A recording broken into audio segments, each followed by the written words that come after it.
এই দুনিয়ার সামান্য একটা মোবাইল পিছনে টাচ করতে আমি বলার কারণে আপনারা আমার কি কইছিলেন? পাগলের আগে কি কইছিলেন? হ্যাঁ, কথা কয় না কা? কিন্তু কোরআন এবং সুন্নাহ আল্লাহ দেওয়ার নিয়মের বাহিরে যারা মানুষকে নিজেও চলে, সমাজকে চালায়, রাষ্ট্রকে চালাইতে বাধ্য করে, এমনকি বড় বড় নেতারা বলে রাজনীতির সাথে কোরআনে কোনো সম্পর্কই মেলে নাই, তা করে কি আপনারা পাগল কন্যার নেতা কন? বলেন না। আমি হুজুর করে তো সোজা পাইছেন, এই জন্য আমি আশরাফি যদি কই যে পিছন দিয়ে টাচ করেন, আপনারা আবার কি কইছেন? আর যে নেতা কইছে কোরআনের সাথে রাজনীতির কোনো সম্পর্কই নাই, আমরা শরীয়ত আইন মানি না, বাংলাদেশে জাতীয় কথা বলার পরেও ওকে পাগল কেউ বলে না, এখনো পদে আছে। আমি এটা পিছন দিয়ে টাচ করতে বলার কারণে কি সগীরা গুনাহ হইছে?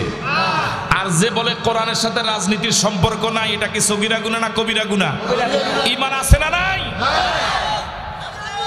যে এত বড় পাপ করে শুধু একজন না, হাজার হাজার, শুধু হাজার হাজার না, এরা লাখ লাখ মানুষকে মুশরিক বানায়। এই জাতীয় শরীয়ত বিরোধী রাজনীতি দিয়া লক্ষ কোটি কোটি মানুষকে বেঈমান বানায়। এদেরকে মানুষ পাগল বলে? কি বলে? নেতা বলে।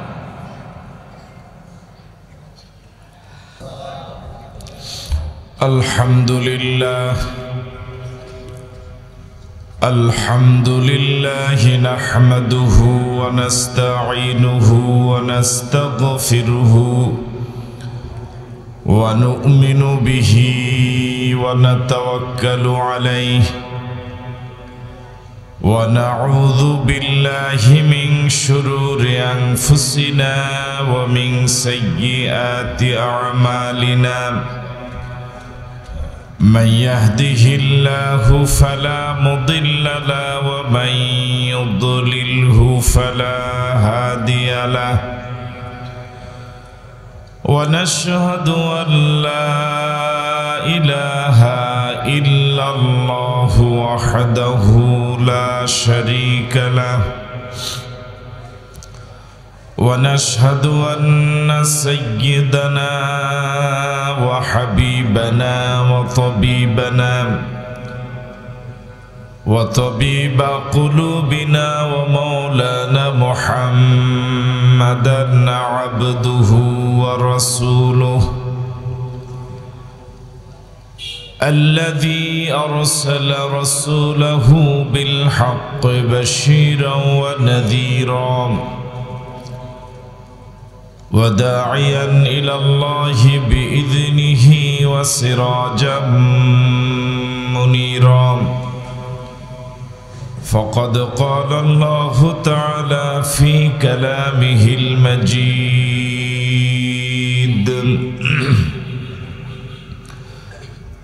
وفي فرقانه الحميد সবাই পড়ুন أعوذ بالله من الشيطان الرجيم بسم الله الرحمن الرحيم إن الله وملائكته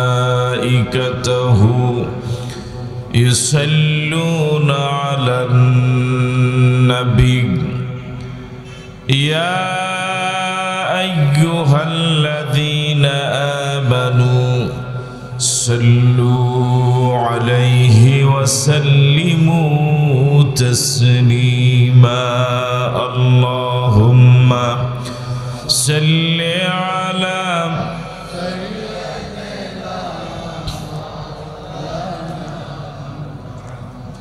وعلى آل سيدنا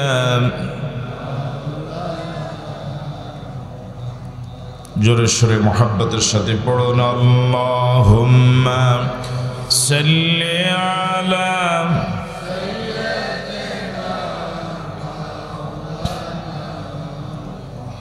ওয়া আলা আলি সাইয়্যিদিনা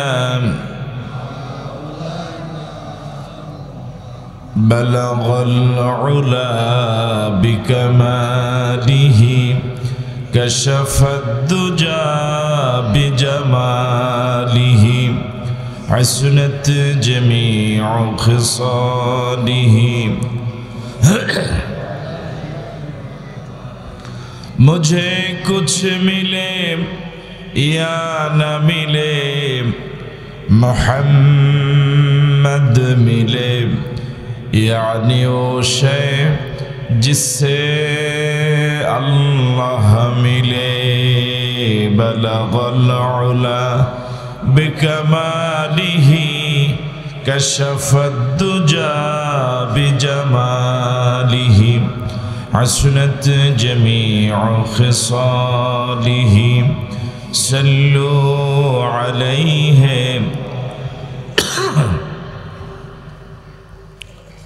সোনাকাটিয়া দারুল কোরআন নুরানি ও হাফিজিয়া মাদ্রাসা এলাকার যুব সমাজ এবং প্রবাসীদের উদ্যোগে আয়োজিত আজকের এই তাফসীরুল কোরআন মাহফিল মহতারাম সভাপতি ডাক্তার মোহাম্মদ নূর হোসাইন ভূঁইয়া শাহীন, অধ্যাপক, সার্জারি, কক্সবাজার মেডিকেল কলেজ আছে। প্রধান অতিথি আপনাদের পরিচিত মুখ, বাংলাদেশ জামাত ইসলামী চৌদ্দগ্রাম উপজেলা শাখার সংগ্রামী আমির, যিনি কিছুক্ষণ আগে অল্প সময় অত্যন্ত গুরুত্বপূর্ণ আলোচনা পেশ করছিলেন, জনাব মোহাম্মদ মাহফুজুর রহমান। বিশেষ অতিথি যুগ্ম আহ্বায়ক চৌদ্দগ্রাম পৌরসভা বিএনপি জনাব মাইনুল আহসান মাসুদ আছেন। আজকের এই মাহফিলের আমন্ত্রিত বিশেষ মেহমান, তরুণ উদীয়মান আলোচক, যিনি আসার পর থেকে গুরুত্বপূর্ণ আলোচনা পেশ করছিলেন, জনাব মাওলানা হেফজুর রহমান নাঈম। আমন্ত্রিত ছিলেন আপনাদের এই কেন্দ্রীয় জামে মসজিদের সম্মানিত খতিব মাওলানা ইমাম বিন মুবারক। আজকের এই মাহফিলের আমন্ত্রিত প্রধান আকর্ষণ ছিলেন বিশিষ্ট ইসলামী সঙ্গীত শিল্পী এবং সুর সম্রাট হিসেবে যিনি ইতিমধ্যেই খ্যাতি অর্জন করেছেন, যিনি আপনাদেরকে ইসলামী সঙ্গীত শুনিয়ে বিমোহিত করেছেন, জনাব বশির রহমান। আমন্ত্রিত উলামাই কেরাম, আইম্মায়ে মাসাজিদ, মুরব্বিয়ানে আযম, অত্র নুরানি হাফিজিয়া মাদ্রাসার সম্মানিত শিক্ষক মণ্ডলী, অভিভাবক মণ্ডলী, পরিচালনা কমিটির সম্মানিত সদস্যবৃন্দ, প্রিয় যুবক বন্ধুরা, ব্যবসায়ী ভাইরা, পর্দার অন্তরালে শ্রবণরতা শ্রদ্ধেয়া মা এবং বোনেরা, আসসালামু আলাইকুম ওয়া রাহমাতুল্লাহি ওয়া বারাকাতুহু। আপনারা সকলে কেমন আছেন? অনেকে তো ভালো নাই কর্নারে। আপনারা সকলে কেমন আছেন? আলহামদুলিল্লাহ।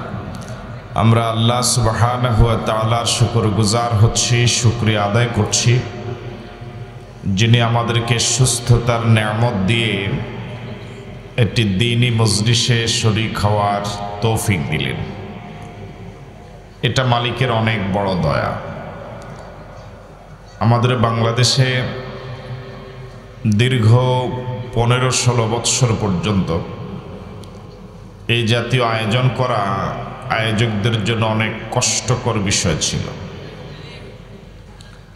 অনুমতির অজুহাতে অনেক মাহফিল করাই যায়নি।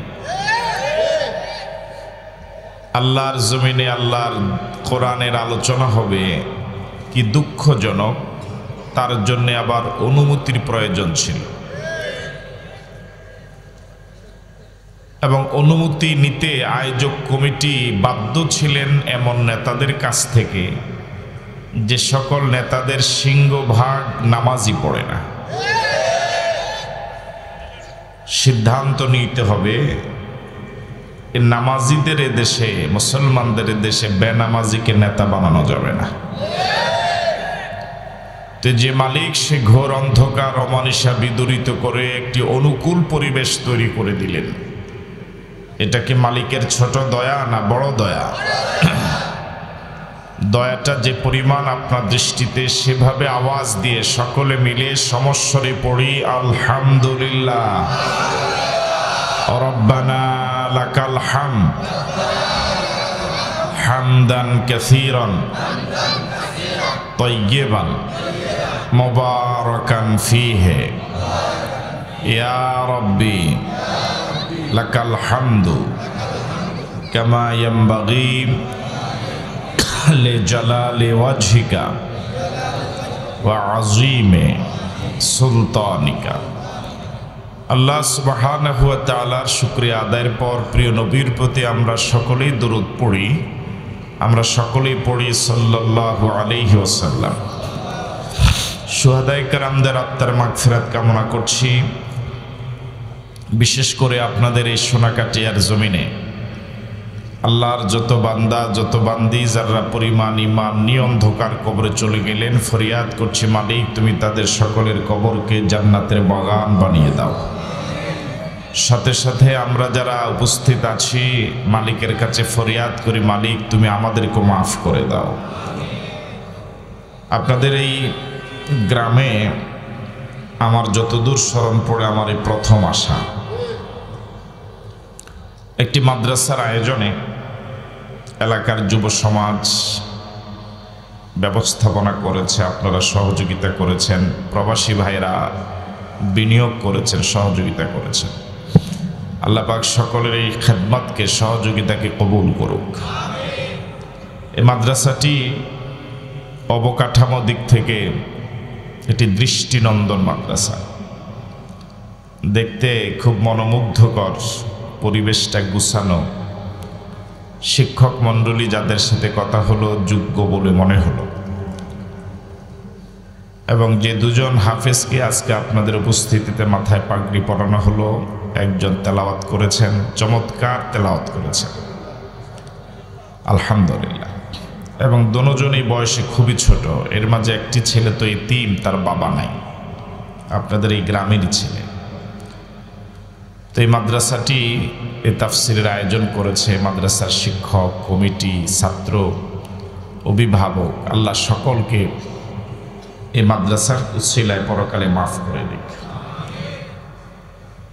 দীর্ঘ সময় ধরে আপনারা হাজারাত উলামায়ে কেরামের জবান থেকে আলোচনা শুনছিলেন।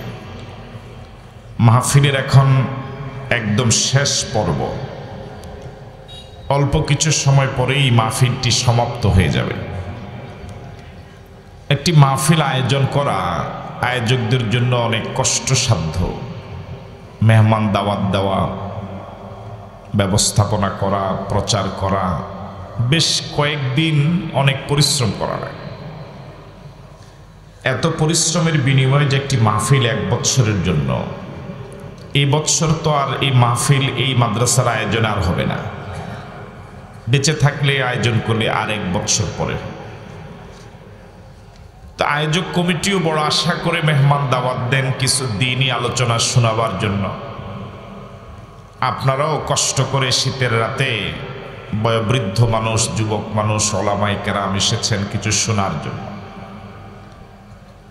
আমরা আল্লাহর কাছে তৌফিক কামনা করি আল্লাহ পাক যেন আমাদের এই বর্ষাকে ফলপ্রসূ এবং কামিয়াব করে। আমি কথাটা এইভাবে শুরু করতে চাই, আমাদের বাংলাদেশে যে পরিমাণ ওয়াজ মাহফিল হয়, যে নামেই হোক, গোটা পৃথিবীতে এত ওয়াজ মাহফিল আর কোনো দেশে হয় না। এটা একটা ভালো দিক না খারাপ দিক? এই ওয়াজ মাহফিলগুলোর অনেক ভালো দিক আছে। আমি 2-1টা ভালো দিকের কথা উপস্থাপন করি, দেখুন মিলি কিনা। প্রথম ভালো দিকটা আমার দৃষ্টিতে, এই ওয়াজ মাহফিলগুলোই একমাত্র মজলিস যে মজলিসে সব দলের মানুষকে এক জায়গায় বসানো যায়।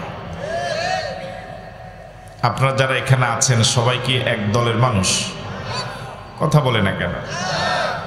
আপনারা কি এইভাবে কথা বলেন? একটু আওয়াজ দেন। আপনাকে সবাই এক দলের মানুষ? এখানে যদি কোনো রাজনৈতিক দলের প্রোগ্রাম হতো তাহলে কি অন্য দলের কেউ এই প্রোগ্রামে আসতো? আসতো। আসলেও মারামারি করার জন্য আসতো। এমনকি যেই দলের আয়োজন, ওই দলের ভিতরে তো 2-3টা গ্রুপ আছে, আছে না?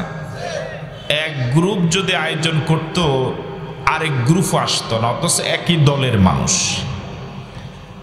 আমি বুঝাতে চাচ্ছি, আমাদের দেশে রাজনৈতিক দল বলেন, অন্য যে কোনো আয়োজন বলেন, সব দলের মানুষকে এক জায়গায় পাশাপাশি এভাবে বসানো যায় না। শুধুমাত্র ওয়াজ মাহফিল, তাফসির মাহফিল, ইসালে সওয়াব মাহফিল, যে মাহফিলে বলেন, এই মাহফিলগুলোতে সব দলের মানুষ, সব পীরের মুরিদ, সব বয়সের মানুষ একদম কাছাকাছি পাশাপাশি দীর্ঘ সময় ধরে বসে কোরআন মজিদের এবং রাসূলের হাদিস শরীফের আলোচনা শুনে। এটা একটা ভালো দিক না খারাপ দিক? আরো আসতে বলে। 2, এই ওয়াজ মাহফিলগুলোর আরেকটা ভালো দিক হলো, আমাদের দেশের এই ওয়াজ মাহফিলগুলোর সিংহভাগ ক্ষেত্রে আয়োজনে, বাস্তবায়নে ভূমিকা রাখে যুবকেরা। কারা? কিরে ভাই, আপনারা যেভাবে কথা বলেন আমার কাছে, কারা? এই লোক এখন মুখ খোলেই নেই, দেখেন, এই যে দেখেন, মানে একদম জিন্দা ওলি হয়ে বসে আছে, দেখেন, এ পর্যন্ত মুখ খোলে নেই, শুধু কয়জন আসে আর যায় এটা গনে। আমাদের দেশে এই মাহফিলগুলোর আয়োজনে, বাস্তবায়নে সিংহভাগ ক্ষেত্রে ভূমিকা রাখে কারা? যুবকেরা। আজকের মাহফিলও যুবকেরা আয়োজক। এই যুবকেরা মেহমান দাওয়াত দেওয়া, মেহমান রিসিভ করা, বিদায় দেওয়া, পোস্টার করা, হ্যান্ডবিল করা, প্রচার করা, কালেকশন করা, এই সব ব্যবস্থাপনা যুবকরা কাজে লাগে। তো যে যুবকেরা তাদের যৌবনকাল, কিশোরেরা তাদের কিশোরকাল তাফসির মাহফিলের সাথে, ওয়াজ মাহফিলের সাথে লেগে লেগে ধীরে ধীরে বড় হয়, ওলামায়ে কেরামের সোহবতে থেকে থেকে বড় হয়, কোরআনের মজলিসের সাথে থেকে থেকে বড় হয়, এরা যদি এরাই তো এক সময় এলাকার চেয়ারম্যান হবে, মেম্বার হবে, এমপি হবে, মন্ত্রী হবে, ডিসি হবে, এসপি হবে, ওসি হবে, আশা করা যায় তখন এরা সমাজে খারাপ কাজ করবে না। তাহলে গোটা দেশে লক্ষ লক্ষ এই মাহফিলকে কেন্দ্র করে লক্ষ লক্ষ যুবক কোরআনের কর্মী হয়ে যাচ্ছে। তাহলে এটা ওয়াজ মাহফিলের ভালো দিক না খারাপ দিক? এই ওয়াজ মাহফিলগুলোতে এসে আপনারা ওলামায়ে কেরামের জবান থেকে বিভিন্ন বিষয়ে গুরুত্বপূর্ণ আলোচনা শুনে জ্ঞানকে সমৃদ্ধ করেন, অজানাকে জানেন। এই ওয়াজ মাহফিলকে কেন্দ্র করে মানুষ আলোচনা শুনে আগের অপরাধের কথা স্মরণ করে কবরমুখী হয়, পরকালমুখী হয়, তওবার মানসিকতা জাগে, মনটা নরম হয়। হ্যাঁ, তাহলে ওয়াজ মাহফিলের উপকারিতা কম না বেশি? আমি যে কয়েকটা কথা বললাম এই কয়েকটাই না আরো আছে। কিন্তু আমার প্রশ্ন, দেশে যে এত ওয়াজ মাহফিল হচ্ছে, সমাজ এবং রাষ্ট্রে যে অপরাধগুলো, যেমন চুরি, ডাকাতি, জেনা, ব্যভিচার, সন্ত্রাস, মাস্তানি, চাঁদাবাজি, ইফটিজিং, ডাইল, গাঁজা, হিরোইন, বাবা, ইয়াবা, দুর্নীতি, মিথ্যা কথা, মিথ্যা মামলা, মিথ্যা সাক্ষী, মিথ্যা রায়, এই অপরাধগুলোকে দিন দিন কমছে না বাড়তেছে? আরো জোরে বলেন। এগুলো বাড়তেছে। এখন ওয়াজ বাড়লে তো এগুলো কমে যাওয়ার কথা, ঠিক না? কিন্তু ওয়াজও বাড়ে, অপরাধও বাড়ে। আমার এখানেই জানার বিষয়, বাংলাদেশ স্বাধীন হওয়ার পরে 53 বৎসর পার হলো। এই 53 বৎসরে প্রতি বছরই তো ওয়াজ বাড়তেছে। গত বছর ওয়াজ যা হয়েছে এবার কি তার থেকে বেশি না? তো 53 বৎসর তো ওয়াজ হলোই, অপরাধ তো কি হয়নি? তাহলে বোঝা গেল আরো যদি এরকম 53 বৎসরও যদি ওয়াজ চলে, অপরাধ কি হবে না? বন্ধ হবে না। তো এইভাবে অপরাধ কি চলতেই থাকুক? কথা বলে না কেন? আমরা কি চাই আমাদের বাংলাদেশটা অপরাধ বন্ধ হোক, অপরাধ মুক্ত হোক? কারা কারা চাই না হাত তোলেন তো দেখি। সবাই চান। এখন ওয়াজ দিয়ে তো অপরাধ বন্ধ হলো না, এটার প্রমাণ তো আমাদের কাছে আছে। এই জন্য কি ওয়াজ বন্ধ করে দেওয়া দরকার? না। এত ওয়াজ মাহফিল চলার পরেও এত অপরাধ, যদি ওয়াজ মাহফিল বন্ধই হয়ে যেত তাহলে তো উপায় ছিল না। ঠিক আছে কথা? তাহলে ওয়াজ মাহফিলের গতিতে চলবে, কিন্তু বিকল্প একটা পথ বের করা দরকার, যে পথে হাঁটলে পরে সমাজ এবং রাষ্ট্র অপরাধ মুক্ত হবে। ওয়াজ মাহফিল বন্ধ করে কথা বলেন, ওয়াজ মাহফিল চালু রেখে, ওয়াজ মাহফিল চলছে, এটা চলবে, এটা চলতে থাকুক। কিন্তু এই ওয়াজ মাহফিল দিয়ে যেহেতু অপরাধ বন্ধ হচ্ছে না, তাহলে অপরাধ মুক্ত বাংলাদেশ, অপরাধ মুক্ত সমাজ বানাবার জন্য এমন একটা রাস্তা বের করা আমাদের দরকার, যে রাস্তা দিয়ে হাঁটলে সমাজ এবং রাষ্ট্র কি বন্ধ হবে? কথা বলেন, কি বন্ধ হবে? অপরাধ বন্ধ হবে। বাংলাদেশে ওলামায়ে কেরামের ভিতরে ঝগড়াঝাটি কম না বেশি? বলে না, কম না বেশি? মনে করেন বাংলাদেশের সব ওলামায়ে কেরাম একমত হলো, সব পীর মাশায়েখ, সব জুমার খতিব একমত হয়ে সিদ্ধান্ত নিল যে 1 বৎসর আমরা খতিবরা, ইমামরা মসজিদের জুমাবারে শুধু বিড়ির বিরুদ্ধে ওয়াজ করব। পীর সাহেবেরা সিদ্ধান্ত নিল যে খানকা থেকে ধূমপানের বিরুদ্ধে ওয়াজ করব 1 বৎসর। ওলামায়ে কেরাম, বক্তা যারা আছেন, আলোচক যারা আছেন, তারাও সিদ্ধান্ত নিলেন 1 মৌসুম 1 বৎসর পুরা বিড়ির বিরুদ্ধে ওয়াজ করব। সব ওলামায়ে কেরাম একমত হয়ে শুধু বিড়ির বিরুদ্ধে 1 বৎসর ওয়াজ করলে বিড়ি বন্ধ হবে? হ্যাঁ, সম্ভাবনা আছে। কিন্তু সরকার যদি আইন করে সংসদে যে প্রকাশ্যে যদি কাউকে ধূমপান করতে দেখা যায়, কেউ যদি ধূমপান করে, তাহলে 50,000 টাকা জরিমানা, 10 বৎসর জেল। এই আইনটা যদি প্রয়োগ হয়, বাস্তবায়ন হয়, তাহলে কয় বৎসর লাগবে বিড়ি সিগারেট বন্ধ হতে? কথা বলেন না কেন? বন্ধ হবে? 1 বৎসর লাগবে? কয় মাস? আইন করার অল্প কয়েক দিনের ভিতরেই গোটা বাংলাদেশ ধূমপান কি হয়ে যাবে? বন্ধ হবে। তাহলে বোঝা গেল ওয়াজ চলতে থাকবে, কিন্তু ওয়াজে অপরাধ বন্ধ হবে না। অপরাধ বন্ধ করার জন্য আইন লাগবে। কি লাগবে? আরো জোরে বলুন, আরেকবার বলুন। তাহলে আমরা কি একটা বিকল্প রাস্তা খুঁজে পেলাম? সমাজ এবং রাষ্ট্রকে অপরাধ বন্ধ করার জন্য, অপরাধ মুক্ত করার জন্য কি আমরা কি একটা রাস্তা খুঁজে পেলাম? সেটা কি ওয়াজ? ওয়াজ চলতে থাকবে, এটা একটা রাস্তা, কিন্তু এটা অপরাধ মুক্ত হওয়ার জন্য একেবারে শতভাগ কার্যকর রাস্তা না। তাহলে সেই বিকল্প রাস্তার নাম? কথা বলে না কেন? রাসূল করিম সাল্লাল্লাহু আলাইহি ওয়াসাল্লাম মক্কায় 13 বৎসর ওয়াজ করেছিলেন। কয় বৎসর? তার থেকে শ্রেষ্ঠ নবী কি আর কেউ ছিলেন? 13 বৎসর বিরতিহীনভাবে ওয়াজ করেছেন।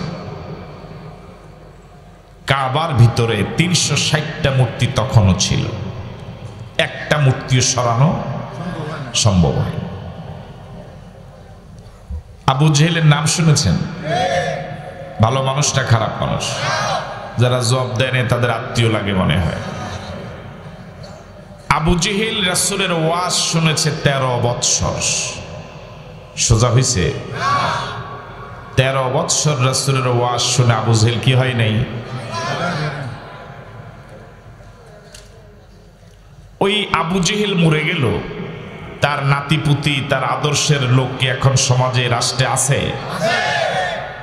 এখনকার এই আবু জেহেলদেরকে কোন হুজুরের ওয়াজে ভালো করা যাবে? ভালো করা যাবে?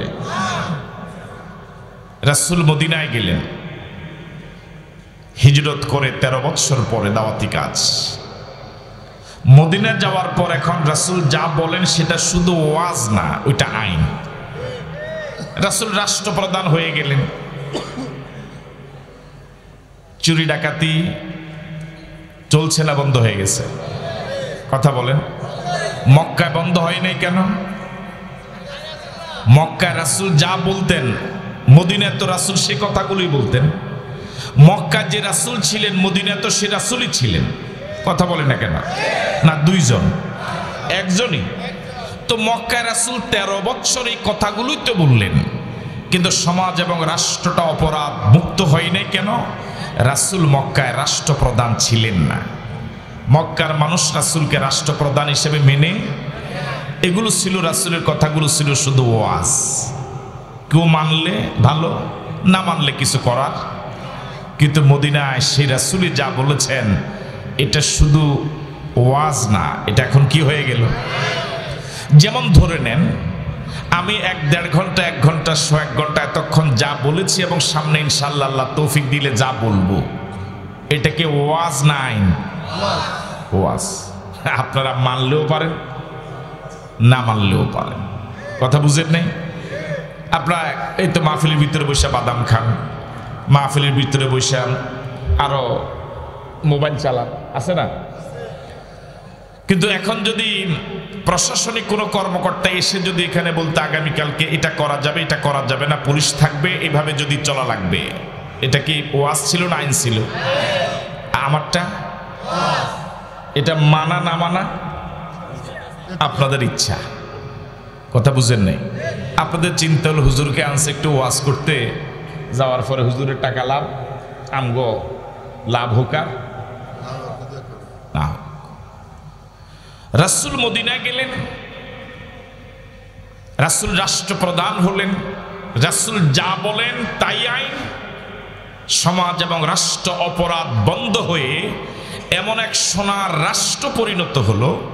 রাসূল বলেছেন খায়রুল কুরুনি কারনি, আমার দেশ শ্রেষ্ঠ দেশ। সুবহানাল্লাহ বললেন না? তাহলে আমরা কি এতটুকু আলোচনায় বুঝতে পারলাম যে শুধু ওয়াজ দিয়া অপরাধ বন্ধ হবে না, কি লাগবে? এই ব্যাপারে সবাই একমত? সবাই একমত? এখন এই আইন 2 প্রকার। কয় প্রকার? শুরু থেকে আপনারা আমাকে হতাশ করলেন। আমি তো ভাবলাম 14 গ্রামের মানুষ একটু জবাব দেয় ভালো, হয়তো সুর শুনে না, তো এই কারণে সুরের ওয়াজ শুনলে একটু জবাব দিতে মনে হয়। দেব? আইন কয় প্রকার? আরো আসতে বলেন, আরেকবার বলেন। বলুন, আল্লাহর আইন, মানুষের বানানো আইন। আবার বলুন, মানুষের বানানো আইন বলতে আমি বুঝাচ্ছি কোরআন সুন্নাহ বিরোধী যে আইন, যেটা কোরআন সুন্নাহর সাথে যেটার কি নাই, মিল নেই। কোরআন সুন্নাহ বলে একরকম, তারা বলে আরেক রকম। এবার এই পড়াটা 2-1 বার মুখস্থ করাই। হ্যাঁ, আমরা কি চাই আমাদের বাংলাদেশটা অপরাধ বন্ধ হোক? সবাই চাই? কারা কারা চাই হাত তোলেন তো দেখি। এবার হাত নামা। তাহলে ওয়াজ দিয়া হবে না আইন লাগবে? আইন কয় প্রকার? 1, 2 মানুষের তৈরি করা আইন। মানুষের তৈরি করা আইন দিয়ে কি সমাজ এবং রাষ্ট্রকে অপরাধ বন্ধ করা যাবে? কেন যাবে না? প্রথম উদাহরণ হলো বর্তমান পৃথিবীতে রাষ্ট্রগুলো সিংহভাগ 99.9 রাষ্ট্র চলছে কোরআন সুন্নাহ বিরোধী মানব রচিত আইন দিয়ে। শুধু বাংলাদেশ না, পৃথিবীর প্রায় সব দেশ। ওই সমাজ এবং রাষ্ট্রগুলো কি অপরাধ চলতেছে না বন্ধ হয়ে গেছে? কথা কয় না কেন?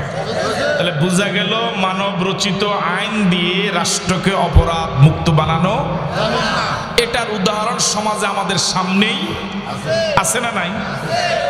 দুই, মানুষের জন্য মানুষের আইন করার অধিকারই নেই। মানুষের বানানো আইন দিয়া অপরাধ বন্ধ করা তো পরে, প্রথম কথা হলো মানুষের জন্য মানুষের আইন করার অধিকার নাই। কেন নাই? যারা আইন বানাবে তারাও গোলাম, যাদের জন্য বানাবে তারাও গোলাম। তাহলে কোন গোলামের জন্য কি বানাতে পারে না?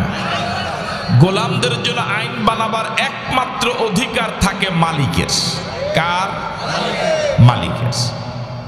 আমাদের কোনো মালিক আছে না নাই? তিনি কে? আরো আসতে বলেন কে? তো সুতরাং যারা আইন বানায় তারাও গোলাম, যাদের জন্য বানায় তারাও গোলাম। কোন গোলামদের জন্য আইন বানাবার অধিকারই রাখে না। গোলামদের জন্য আইন বানাবার অধিকার রাখেন একমাত্র মালিক। সুতরাং মালিকের কাজ হলো আইন দেওয়া, গোলামদের কাজ হলো সে আইন অনুযায়ী চলা। তো বর্তমান পৃথিবীতে যারা আল্লাহর আইন বাদ দিয়ে নিজেরা আইন বানায়, কোরআন সুন্নাহ বিরোধী আইন, এরা মূলত আল্লাহর অধিকারে হস্তক্ষেপ করে। এদের অধিকারে নাই। 3 নাম্বার, এই পৃথিবীতে একটা গরুর আইন মানে না, মানে একটা ছাগলের আইন মানে না, মানে একটা গাধার আইন মানে না, একটা কুকুরের আইন মানে না, মানে এ তাম সৃষ্টি জগৎ আইন মানে কার? মানুষ হলো সৃষ্টির সেরা জীব, আশরাফুল মাখলুকাত। এই মানুষ তার মতো আরেকজন মানুষের বানানো আইন মেনে চলা, ওই আইনের সামনে মাথা নত করা, ওই আইন বাস্তবায়নের জন্য আন্দোলন সংগ্রাম মিছিল মিটিং করা, এটা মানুষের জন্য ইজ্জতের না বেইজ্জতির? হ্যাঁ, এটা মানুষের জন্য স্বাধীনতা না পরাধীনতা? তাহলে বোঝা গেল গোটা পৃথিবীতে এখন যারা কোরআন সুন্নাহ বাহিরে গিয়ে আইন বানায় মানুষকে চালায়, ওরা মূলত মানুষের ইজ্জত দিচ্ছে না, বরং মানবতাকে অপমান করছে। ওটা গোটা মানবতাকে পরাধীন করছে। আমি কি কথা বুঝতে পারছি আপনাদের? 3টা কথা বললাম। 4 নম্বর কথা হলো, পৃথিবীতে যে সকল মানুষ আইন বানায় তারা বেশি খারাপ। যাদের জন্য আইন বানায় তুলনামূলকভাবে তারা অনেক ভালো। তো যারা খারাপ তারা তো ভালোদের জন্য কি বানাইতে পারে না? হে নিজেই তো খারাপ। হ্যাঁ, উদাহরণ দেন। যেমন আমাদের দেশে গ্রাম অঞ্চলে রোড লেভেলে যারা চুরি করে ডাব, নারিকেল, সুপারি, লাউ, কদু, লাউ আর কদু তো একই জিনিস নাকি? মুরগি, হাঁস, এগুলোই তো চুরি করে। এই সবগুলো মিলেও 5,000 টাকা হবে না। হ্যাঁ,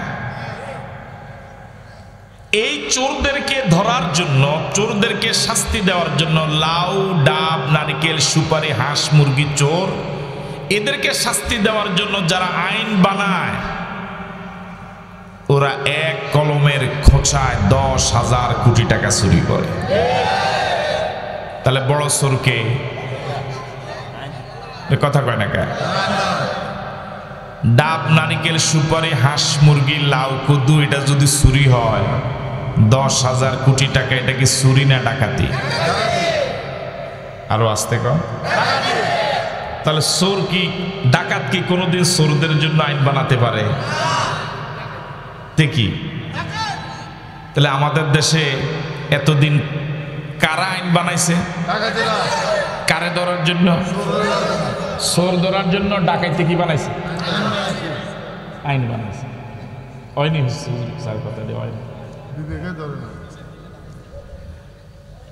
আমার ভাইয়েরা, যারা ডাব নারিকেল সুপারি চুরি করেছে সিংহভাগ ক্ষেত্রে, কথাটা নিরপেক্ষভাবে চিন্তা করেন, সিংহভাগ ক্ষেত্রে এই গরিব মানুষগুলো পেটের তাড়ায়, অভাবের তাড়নায় চুরি করে। আর 10,000, 1,000, 5,000 কোটি টাকা চুরি যারা চুরি করছে, ডাকাতি করছে, অভাবের কারণে? হ্যাঁ, কিসের কারণে? একটা দেশ যখন শরঈ দেশ হয়ে যাবে, কোরআনের রাষ্ট্র হয়ে যাবে, সরকারের দায়িত্ব হলো ওই দেশের জনগণের 5টা মৌলিক অধিকার: অন্ন, বস্ত্র, শিক্ষা, চিকিৎসা, বাসস্থান।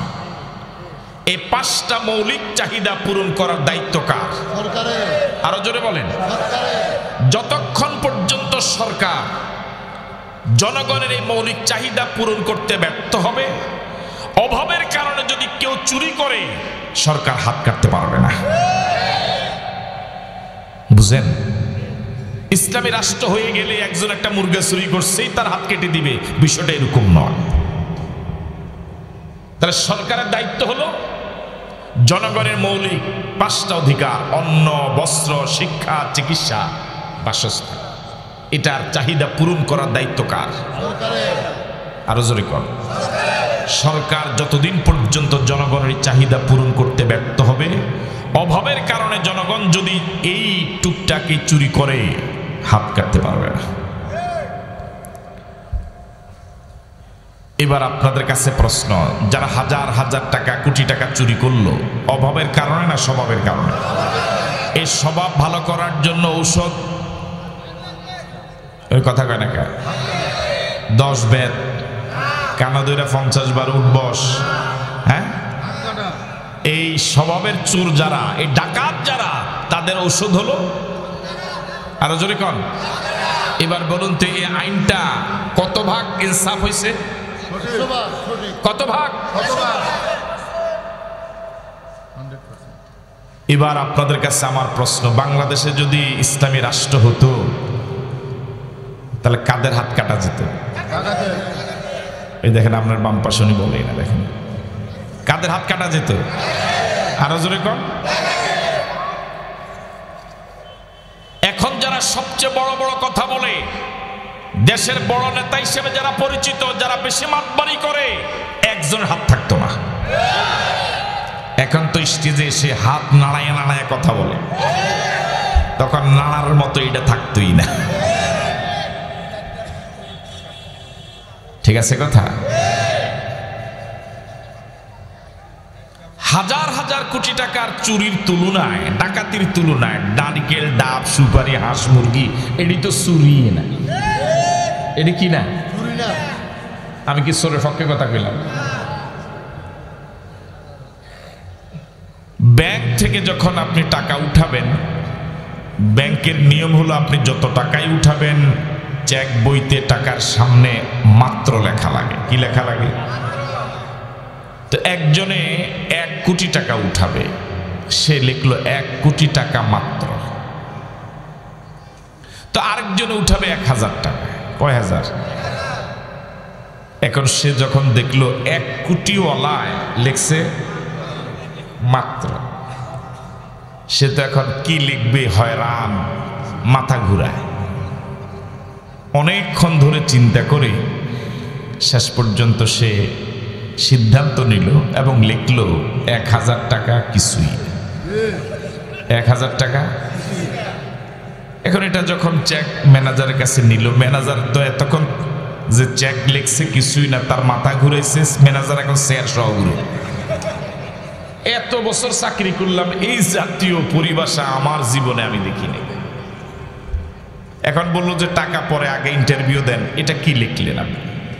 তো উনি বিবরণ দিল, স্যার একটু আগে যে চেকটা আসলো 1 কোটি টাকার সামনে মাত্র, আমি যদি 1,000-এর সামনেও মাত্র লিখি, তাহলে তো মাত্রর বেজ্জতি হয়। মাত্রর কি হয়? সুতরাং মাত্রর বেজ্জতি বাঁচানোর জন্য আমি লিখছি কিছুই না। হাজার হাজার কোটি টাকা চুরির তুলনায় ডাব, নারিকেল, সুপারি এটা কিছুই না, চুরি। বরং যেই দেশে হাজার হাজার কোটি টাকা চুরির এত সুযোগ থাকার পরেও যেতে নারকেল ডাব সুপারি চুরি করে তার নোবেল পুরস্কার দেওয়ার দরকার। বুঝেন না মনে কথা? যে দেশে ছাত্র সংগঠনের জেলা সভাপতির অ্যাকাউন্টে পাওয়া যায় 1000 কোটি টাকা, এত সুযোগ থাকার পরে তে আশ আর ডাব চুরি করে কেন? বুঝেন নাই? এবার বলুন তো দেখি, যারা বিগত দিনে রাষ্ট্র চালাইছে, আইন বানাইছে, মাতবাড়ি করছে এদেশের অসহায় আপামর নিরীহ মানুষের উপরে, যারা মাতবাড়ি করছে তারা কি আসলে মাতবাড়ি করার কোনো যোগ্যতা রাখে? যদি লজ্জা থাকতো মানুষকে চেহারা দেখাতো না।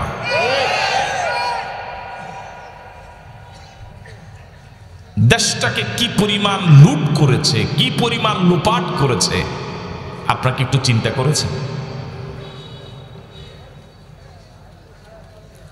এই কথাগুলো যখন আমরা বলি তখন আপনারা বলেন যে হুজুরে ওয়াজে কিছু রাজনীতি করুন। ওই নেতারা এসে যখন স্টেজে রাজনীতির কথা বলে তখন কিন্তু আপনারা কিচ্ছু বলেন না, ঠিক আছে না?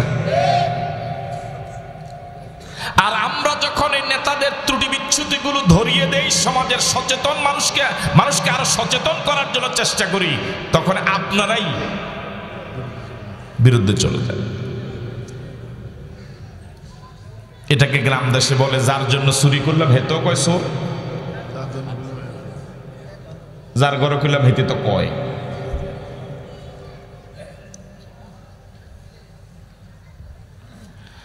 আমাদের দেশে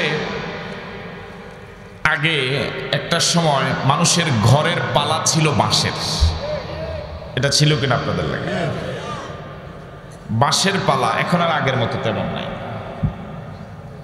তো বাঁশের পালা যাদের অভ্যাস আছে, অভিজ্ঞতা আছে, এটা মাটিতে 1-2 হাত গাড়ানো লাগে।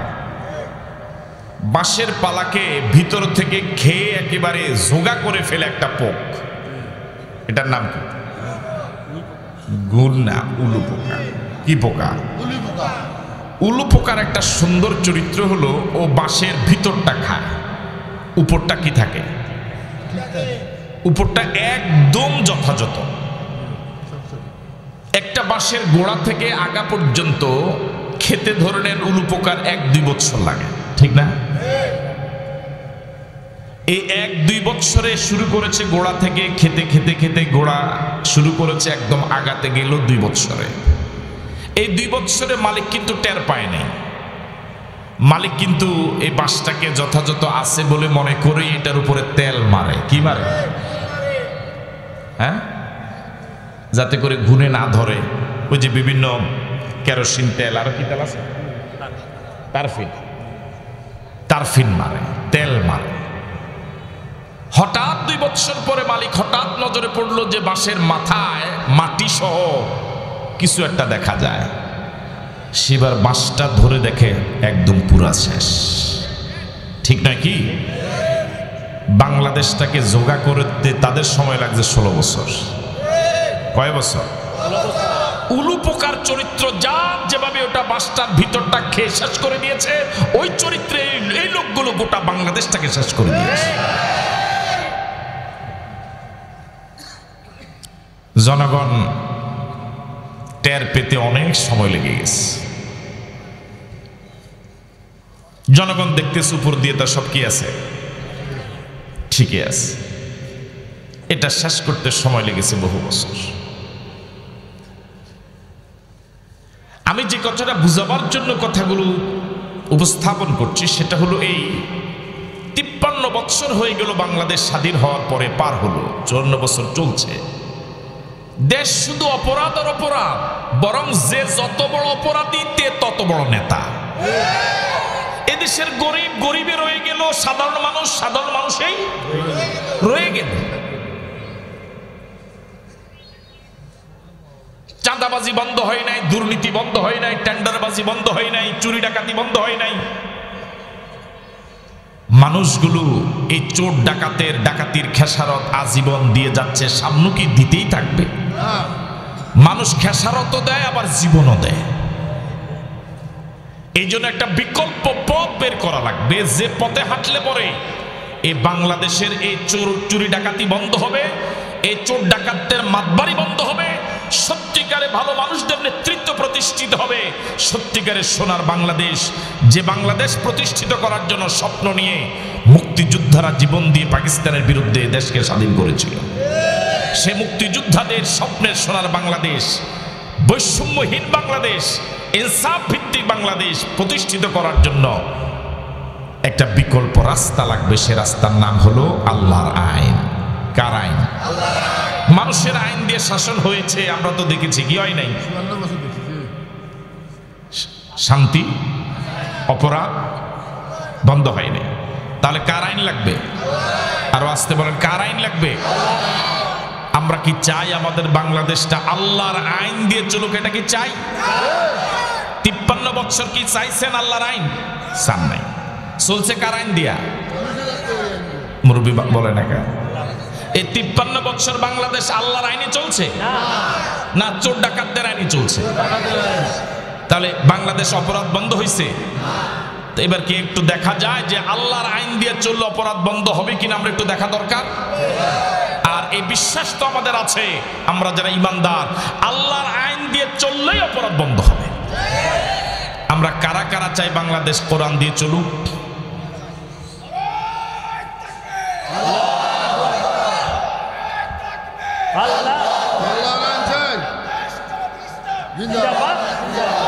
আমার ভাইরা, এখন একটা যুক্তি যদি আপনি নেন, সে যুক্তিটা হলো এই, আমাদের স্রষ্টাকে অর্ধেকও বলে নাই। আমাদেরকে সৃষ্টি করেছেন কে? কয়জন? সৃষ্টির ব্যাপারে তার কেউ শরীক আছে? কোন ব্যাপারে কি তার কেউ শরীক আছে? যিনি সৃষ্টি করেন তিনি আইনও দেন, এটাই নিয়ম। এই মোবাইলটা যে বানালো, ফেরেশতা বানাইছে নিশ্চয়ই? কে বানাইছে? এই মানুষ এই মোবাইলটা বানানোর পরে এই মোবাইলটা কিভাবে চালাতে হবে এর কোনো নিয়ম কানুন দেয় নাই, দিছে? এই মোবাইলটা চালাবার শত শত নিয়ম আছে। আমরা কিন্তু এখানে যারা আছি কেউই সব নিয়মগুলো জানি না, কিন্তু একটা মোবাইল মোটামুটি চালাবার জন্য যে কয়েকটা কমন নিয়ম আছে এটা কিন্তু সবাই জানি। যেমন কিভাবে কল করা, কিভাবে কল রিসিভ করা, এটা তো একেবারে কমন নিয়ম। আপনি মনে টাকার হিসেব করেন কেন? না আমার কথা নোট করেন? টাকার হিসেব করেন? ওনার মাথায় শুধু কত আয় হইলো খালি গিজ গিজ গিজ গিজ গিজ গিজ করতে আছে। তা আপনি ওনা করে শুনত লাগাই দিচ্ছেন, আপনি শুনেন না। একটা আজান দিয়ে হুইয়া রইছে, তো লজিক মাস্টার জিগা কমনসি কয় লাগাই দিয়েছে। কি করে দিয়েছে? লাগাই দিয়েছে। তো এই মোবাইলটাতে অসংখ্য নিয়ম আছে, সব নিয়ম কিন্তু আমরা সবাই জানি না। যেমন আমি মেসেজ লিখতে জানি না, এটা কে বিশ্বাস করবে? মেসেজ যে মানুষ লেখে আমি এটা, কিন্তু এরপরে তো আমার মোবাইল চলতেছে, কথা কয় না? আমি রিসিভ করতে পারি, তো কল করতে পারি। আবার এখানে ছোট ছোট অনেক ছেলেরা আছে মেসেজ শুধু লেখে না, সমানে টানে। এখন এই মোবাইল কোম্পানি একটা আইন করেছে, এই মোবাইলটা রিসিভ করতে হলে এখানে টাচ করা লাগবে। আছেন আপনারা এখানে? শুনতেছেন আমার কথা? এখানে কি করা লাগবে? এই মোবাইলটা যদি 20 বছর যদি হয়ে থাকে তাহলে 20 বছরে এই একই নিয়মে চলছে। এখন আপনারা আমাকে প্রধান অতিথি করে দাওয়াত দিলেন, আমি আপনাদেরকে বিনয়ের সাথে একটা অনুরোধ করি যে এত বছর 20 বছর এই এখানে টাচ করছেন মোবাইল রিসিভ করার জন্য, এখন থেকে আমার অনুরোধ এই সামনে টাচ না করে কল আসলে পিছনে টাচ করেন। বুঝেন নাই? কোন জায়গায় টাচ করবেন? করবেন? কথা কয় না কেন? করবেন? করলে কি চলবে? মোবাইলটা রিসিভ হবে? এটা নিয়ম না অনিয়ম? আরো জোরে কন। এখন আমি যে বললাম, আমাকে কি আপনারা সুস্থ বলবেন না অসুস্থ বলবেন? এটার কি কইবেন বাংলায় কনছে? হ্যাঁ, আদা। কথা কয় না কেন? জোরে কন। আচ্ছা, আমি যে বললাম পিছনে টাচ করেন, এটা কি কবিরা গুনাহ? এটা কি সগীরা গুনাহ? এই অপরাধের জন্য কি একদিনও জাহান্নামে জ্বলা লাগবে? এটা গুনাহই না, এটা কথা কইলাম আর কি। তাহলে যেটা গুনাহ না, সগীরা গুনাহ না, কবিরা গুনাহ না, যেটার জন্য জাহান্নামে জ্বলা লাগবে না, এরকম একটা কাজ আমি একবার কনে আমার মতো একটা লোকরে আপনারা পুরা পাগল কইলেন। কি পাগল? আরো জোরে কন। আমার আপনার স্রষ্টাকে, আরো জোরে বলেন। তিনি আমাকে আপনাকে সৃষ্টি করেছেন একেবারে নাই থেকে। এক ফোঁটা এমন পানি, যে পানির পৃথিবীর কোন মার্কেটে 4 পয়সার দাম নাই, ফ্রি দিলেও কেউ নিবে না। দুর্গন্ধযুক্ত বাজে পানি নারী পুরুষের দেহ থেকে বের হলে গোসল ওয়াজিব হয়ে যায়। ওই পানিটাকে মালিক আপন কুদরতে ধীরে ধীরে লালন পালন করে করে একসময় গোশতের টুকরা বানালেন, রক্তের টুকরা বানালেন, ছোট্ট একটা পুতুল বানালেন, হাত দিলেন, পাও দিলেন, কিডনি দিলেন, চোখ দিলেন, মেমোরি দিলেন, মাথার চুল থেকে পায়ের তাল পর্যন্ত হাজার হাজার কোটি টাকার সম্পদ দিলেন, রূহ দিলেন, সুম্মা সাবিলা ইয়াসসারা, এরপর সৃষ্টির সেরা জীব মানুষ করে দুনিয়াতে আসার সুযোগ দিলেন। সুবহানাল্লাহ বললেন। তো যে আল্লাহ এক ফোঁটা পানি দিয়ে এত সুন্দর করে আমাকে আপনাকে মানুষ করে দুনিয়াতে আনলেন, দুনিয়াতে আনার পরে, আসার পরে আল্লাহ কিভাবে আমি চলবো, কিভাবে আমার ব্যবসা বাণিজ্য, অর্থনীতি, সমাজনীতি, রাজনীতি, শিক্ষানীতি, পররাষ্ট্রনীতি, স্বরাষ্ট্রনীতি, পারিবারিক নীতি কিভাবে আমি চলবো, চালাবো, এই ব্যাপারে আল্লাহ কোনো নীতিমালাই দেয় নাই, কোনো নিয়ম কানুনই দেয় নাই। কইছে যে তোর যেমনে মন চায় এমনি চলিস। দিছেন? আমরা একমত হয়ে যাই না, হয় দিছে অথবা দেয় না। সবাই বলেন। আল্লাহ বলছে না, তোগর কোনো নিয়ম কানুন দেই নাই, তোগরে দলের উপর ছাইড়া দিছি। আওয়ামী লীগে যেমনে চালা এমনে চলবি, বিএনপি যেমনে চালা এমনে চলবি, জামাত ইসলামী যেমনে চালা এমনে চলবি। ছাইড়া দিছে দলের উপরে, না কোনো নিয়ম কানুন দিছে? সেটার নাম কি? আরো জোরে কন। আর এই কোরআনকে বুঝিয়ে দেওয়ার জন্য প্র্যাকটিক্যাল পাঠাইছে মুহাম্মদুর রাসূলুল্লাহ। ঠিক আছে কথা? এবার আপনাদের কাছে আমার প্রশ্ন, এই দুনিয়ার সামান্য একটা মোবাইল পিছনে টাচ করতে আমি বলার কারণে আপনারা আমার কি কইছিলেন? পাগলের আগে কি কইছিলেন? হ্যাঁ কোন কথা কয় না কা? কিন্তু কোরআন এবং সুন্নাহ আল্লাহ দেওয়ার নিয়মের বাহিরে যারা মানুষকে নিজেও চলে, সমাজকে চালায়, রাষ্ট্রকে চালাইতে বাধ্য করে, এমনকি বড় বড় নেতারা বলে রাজনীতির সাথে কোরআনে কোনো সম্পর্কই বেলে নাই, তা করে কি আপনারা পাগল কন্যার নেতা কন? বলেন না। আমগো হুজুর করে তো সোজা পাইছেন, এই জন্য আমি আশরাফি যদি কই যে পিছন দিয়া টাচ করেন, আপনারা আমার কি কইছেন? আর যে নেতা কইছে কোরআনের সাথে রাজনীতির কোনো সম্পর্কই নাই, আমরা শরীয়ত আইন মানি না, বাংলাদেশে জাতীয় কথা বলার পরেও ওকে পাগল কেউ বলে না, এখনো পদে আছে। 100% পাগল। আমি বুঝাতে পারিনি মনে আপনাদেরকে। আমি এটা পিছন দিয়ে টাচ করতে বলার কারণে কি সগীরা গুনাহ হইছে? আর যে বলে কোরআনের সাথে রাজনীতির সম্পর্ক নাই, এটা কি সগীরা গুনাহ না কবিরা গুনাহ?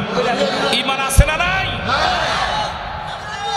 যে এত বড় পাপ করে, শুধু একজন না হাজার হাজার, শুধু হাজার হাজার না, এরা লাখ লাখ মানুষকে মুশরিক বানায়। এই জাতীয় শরীয়ত বিরোধী রাজনীতি দিয়া লক্ষ কোটি কোটি মানুষকে বেঈমান বানায়। এদেরকে মানুষ পাগল বলে? কি বলে?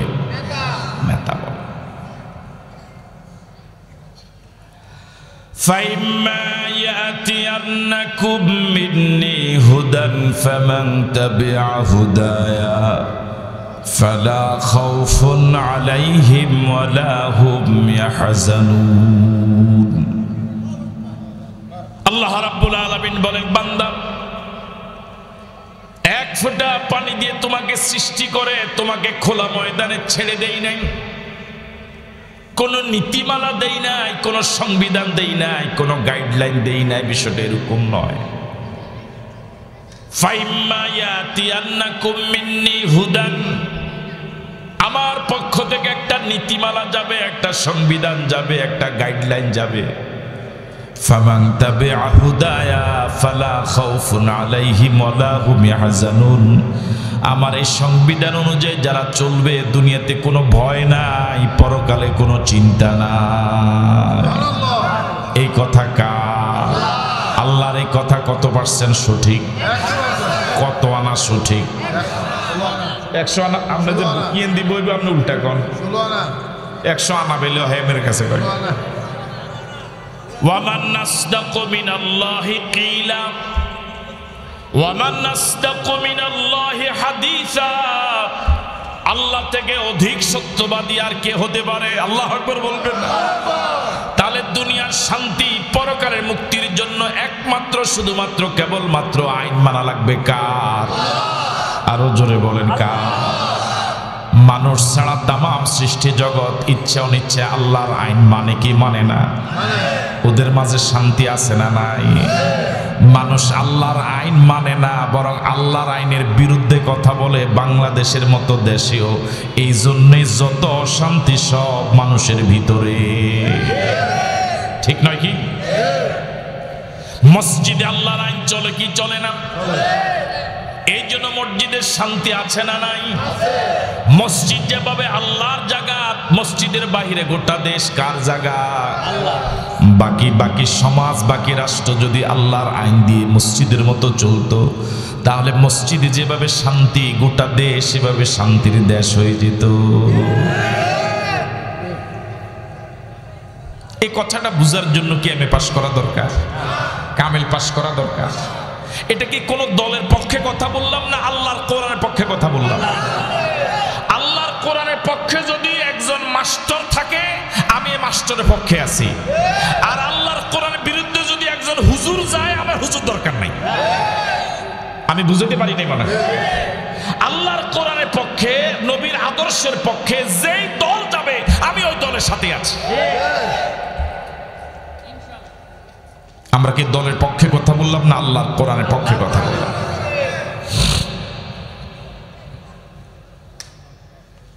আমার ভাইয়েরা, আল্লাহর কোরআনের আইন, নবীর আদর্শ বাস্তবায়ন করার জন্য আবার এরকম কিছু ভালো মানুষও লাগবে। কি লাগবে?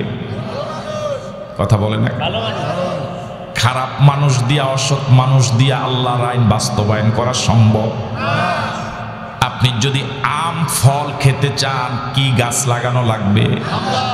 কাঁঠাল ফল খেতে চান, কি গাছ লাগানো লাগবে? খেজুরের রস খেতে চান, কি গাছ লাগানো লাগবে? কথা কবে? খেজুর গাছ। ঠিক আছে তো কথা? আপনি সভাপতি? বারপ্রাপ্ত? এটার মধ্যে বারপ্রাপ্ত আছেন? দেখছিলি সভাপতির মধ্যে বারপ্রাপ্ত। আচ্ছা যাক, এই আপনার ফের একটা ছোট আইব, রাগ হইতেন না তো? চামড়া বাড়ি না পাতলা? বাড়ি আছেন? উনি খেজুরের রস খাইতে মন চায়, আহা কলজা হাঁটি যায়। কি খাইতো? উনি বুদ্ধি করে একটা তেঁতুল গাছ কিনে এনেছে। কি গাছ? তেঁতুল গাছ কিনে এনে এটাকে প্রতিদিন পরিচর্যা করে, ফানি দেয়, ফাঁকা করে সারিকেন দিয়ে গোল করিয়া লাইছে, এটারে খুঁড়া দেয়। কয় বছর পরে খেজুরের গাছ, খেজুরের রস পাওয়া যাবে? হ্যাঁ, লাভ হইব। এই মেরে বালা কইবেন না, আমার যেটা কইছিলেন সেটা কইবেন। কি কইবেন? সেরা তো কালো হয়ে গেছে আমার তো এত রহমানে কইছে, আমি তো কালো। তো কি কইবেন? তো রাস্তার পাশে উনি তেঁতুল গাছ লাগাইয়া খালি এটারে ফানি দেয়, নিরায় যে যায় কাহারে খেজুরের রস 1 লিটার 200 টাকা কিরমটা লাগে কর। আল্লাহ দিলে গাছ উগা লাগাইছে। তো মাইসে কি কইব? আইতে যাইতে কি কইব? একটা পুরা মাইসের মুখে দিয়ে কই তো শরম লাগবে, শেষ। ঠিক না কথাটা? ওই দেখেন কি আশা আসতে আছে, স্যার কি আশা আসতে আছে। ঠিক আছে কথা? আপনি তেঁতুল গাছ লাগাইয়া যে খেজুরের রস খেতে চায়, তারে আপনি পাগল বলতেন, পুরা সমাজ তারে পাগল বলতো। এমনকি আরো হাসা কথা আস দিয়ে না, যেতে হাগল এই তো হাগল কইব, যেতে হাগল এইটা তারা কি কইব? হাগল কইব। আপনারা চান সমাজটা দুর্নীতি বন্ধ হোক, সাদাবাজি বন্ধ হোক, সমাজটা ভালো চলুক। কিন্তু সমাজের গাছ নেতা জিজ্ঞা ইজ্ঞারে লাগাইছেন, জিজ্ঞা ইজ্ঞা সমাজের সবচেয়ে নম্বর ছাড়া মানুষ। কথা কয় না? এরকম খারাপ মানুষ এনে সমাজ নাই, হেতারা বানাইছেন এই সমাজের কি নেতা। এই সমাজ কয়শো বছরে ভালো হইব? তাহলে এতারা সোজা ফাই এতারা কি কইছিলেন তেঁতুল গাছ লাগানে? তাহলে হেই নেতারা যারা সমাজের নেতা বানাইছে, গাছ লাগাইছে, তা করে কি কোন দরকার? কথা কয় না কা? তাহলে এখন সমাজের আমরা সিংহবাগী ফুরা পাগল, কারণ এই নেতারা তো আমরাই বানাইছি। ওরে কথা কয় না কা? হয় দিনে ভোট দিছি অথবা রাত্রি দিছি, তাহলে এই নেতারা তো আমরাই বানাইছি, ঠিক নয় কি? এখনো সমাজের সিংহভাগ মানুষ ভালো। একটা ইউনিয়নে যদি 20,000 মানুষ থাকে, আমার মনে হয় চুরি ডাকাতি জেনাবা বিচার সন্ত্রাস মাস্তানি চাঁদাবাজি টিজিং ডাইল গাঁজা হিরোইন দুর্নীতি এগুলোর সাথে 500 মানুষের বেশি নাই জড়িত। তাহলে 19,500 মানুষই ভালো। এই 19,500 মানুষ যদি সিদ্ধান্ত নেয় এই 19,500-এর ভিতরে সবচেয়ে ভালো যে সমাজকে ভালোভাবে চালাতে পারবে, যে আল্লাহর নিয়ম অনুযায়ী যে চালাতে পারবে, নবীর আদর্শ অনুযায়ী যে চালাতে পারবে, আমরা তাকে চেয়ারম্যান বানাবো, আমরা তাকে এমপি বানাবো, আমরা তাকে সমাজের ইমাম বানাবো। তাহলে বাকি 500 জন তো সোজা হইতে কয়শো বছর লাগবো? 19,000 এত রয়ে গেছে, বাকি 500 এমনি কি হয়ে যাবে? ঘোষণা দিব চেয়ারম্যান সাহেব হইয়া হওয়ার পরে যে এই 570,000 এতদিন অপরাধ করছে, তো করে সুযোগ দিলাম, কি হয়ে যা? ভালো হইয়া যা। যদি বালা নাওস তাহলে বালা কেমনে করণ লাগে এটা আমাকে জানা আছে, সোজই বলি, কথা কয় না কা? কিন্তু যখন আপনার ওই খেজুর গাছ লাগানোর সময় হয়, তখন আপনারা এই 19,500 ওই অপরাধী 500-এর ভিতরে জিজ্ঞা বেশি খারাপ, কথা কয় না কা? এই হিজ্ঞারে কন্যা এই তেরে ছাড়া ওইটা না সুবহানাল্লাহ কইলাম। ও কয় জবা ঠিক আছে, ঠিক কথা। আপনি ঢাকা যাবেন, আপনি কেন ঢাকা কোন আনতে 14 গ্রাম থেকে ঢাকা যাবেন স্টার লাইন, এটা কি আপনার ইয়ে আছে? আমার লোক বাবা আছে, এই ডাইরেক্ট এটার নাম কয়ে নিলেন। আচ্ছা, তো বাস একটাতে 50 জন সিট, 50টা যাত্রী, ড্রাইভার কয়জন? 50 জন যাত্রী উঠছে, সব আল্লাহওয়ালা বুজুর্গ, খুব খাঁটি মানুষ, একইবারই দরবেশ। ড্রাইভার জিজ্ঞা ইগা আধা পাগল, আবার গত রাতে মেয়াদ উত্তীর্ণ বাংলা মদ খাইয়া ফুরা টাল। বাস এটা ঢাকা যাইব? দরবেশ 50 জন কোথায় যাইব? কই যাইব?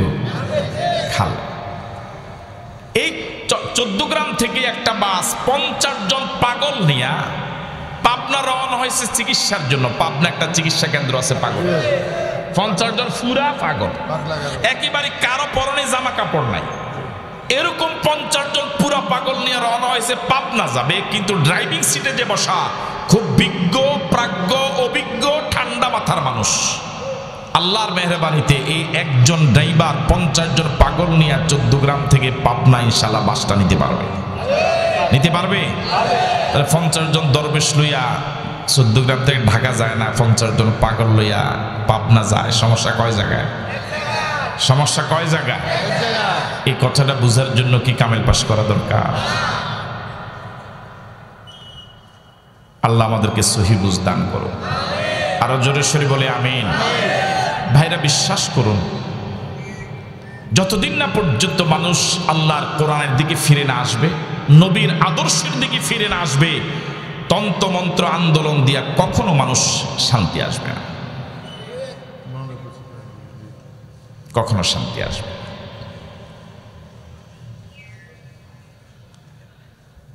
আল্লাহ আমাদেরকে, আমাদের এই জমিনকে কোরআন দিয়ে বারিক আলা মুহাম্মাদ ওয়া আলা আলি মুহাম্মাদ কামা বারাকতা আলা ইব্রাহিম ওয়া আলা আলি ইব্রাহিম ইন্নাকা হামিদুম মাজিদ। আল্লাহুম্মা আমিন।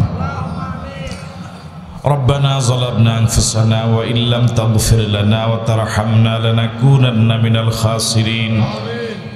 রব্বুল আলামিন আজকের মাহফিল আয়োজন যারা করলেন, শোনার জন্য যারা আসলেন, বিভিন্নভাবে যারা সহযোগিতা করলেন, কবুল আর মঞ্জুর করে নেন। আল্লাহ মাদ্রাসার শিক্ষকদের যোগ্যতা বাড়ায় দেন, ছাত্রদের জেহেন বাড়ায় দেন। আল্লাহ পরিচালনা পর্ষদকে আল্লাহ আরো যোগ্যতার সাথে পরিচালনা তৌফিক দিন। এলাকার সব মুসলমান নরনারীকে আল্লাহ মাদ্রাসার প্রতি সহযোগিতার হাত বাড়াবার তৌফিক দিয়ে দেন। আজকের মাহফিলের যত মুরব্বী আসলো হায়াতে বারাকা দাও, যত ওলামায়ে কেরাম আসলো আল্লাহ ইজ্জত বাড়ায়া দাও। আল্লাহ অসংখ্য যুবক এসেছে, আল্লাহ কোরআনের কর্মী হওয়ার তৌফিক দাও। আল্লাহ ব্যবসায়ী ভাইয়েরা যারা এসেছে ব্যবসায় তারা কি দিয়ে দাও। এই এলাকার মা বোনদের জীবনের গুনাহ খাতাগুলো মাফ করে দাও। আল্লাহ যারা বিদেশে আছে হায়াত দারাজ করে দাও, হালাল কামাই রুজিতে বরকত দিয়ে দাও। আল্লাহ আমাদের ছেলে মেয়েগুলোকে নামাজি বানাও, আমাদের পরিবারকে দিনদার বানাও। রব্বুল আলামিন আমরা সবাই যারা হাত তুলেছি গুনার বোঝা নিয়ে হাত তুলেছি, আল্লাহ আমাদেরকে গুনাহগুলো মাফ করে দাও। আল্লাহ বসা থেকে উঠার আগে আমাদের গুনাহগুলো সাফ করে দাও। রব্বুল আলামিন আমাদের আপনজন যারা কবরে গেল কবরকে জান্নাতের বাগান বানায় দাও। রব্বুল আলামিন আমরা যারা অসুস্থ আছি আল্লাহ সুস্থতার নিয়ামত দাও। বিপদে যারা আছে উদ্ধার করে দাও, সমস্যার সমাধান করে দাও, অভাব অনটন দূর করে দাও। রব্বুল আলামিন আমাদের প্রিয় দেশ বাংলাদেশের স্বাধীনতাকে হেফাজত করো। স্বাধীনতার বিরুদ্ধে যত ষড়যন্ত্র দেশ এবং বাহিরের সব ষড়যন্ত্রকে নস্যাৎ করে দাও। রব্বুল আলামিন এ দেশ যারা শাসন করছে তাদেরকে কোরআনের সহি বুঝ দাও। রব্বুল আলামিন আমাদের প্রত্যেকে সত্যিকারের দেশপ্রেমিক হয়ে দেশটাকে কোরআনের আলোতে আলোকিত করার তৌফিক দিয়ে দাও। ওয়া উফাউযিদু আমরি ইলাল্লাহ ইন্নাল্লাহা বাসীরুম বিল ইবাদ হাসবুনাল্লাহু ওয়া নি'মাল ওয়াকিল নি'মাল মাওলা ওয়া নি'মান নাসির সুবহানা রাব্বিকা রাব্বিল ইজ্জাতি আম্মা ইয়াসিফুন ওয়া সালামুন আলাল মুরসালিন walhamdulillahi rabbil alamin।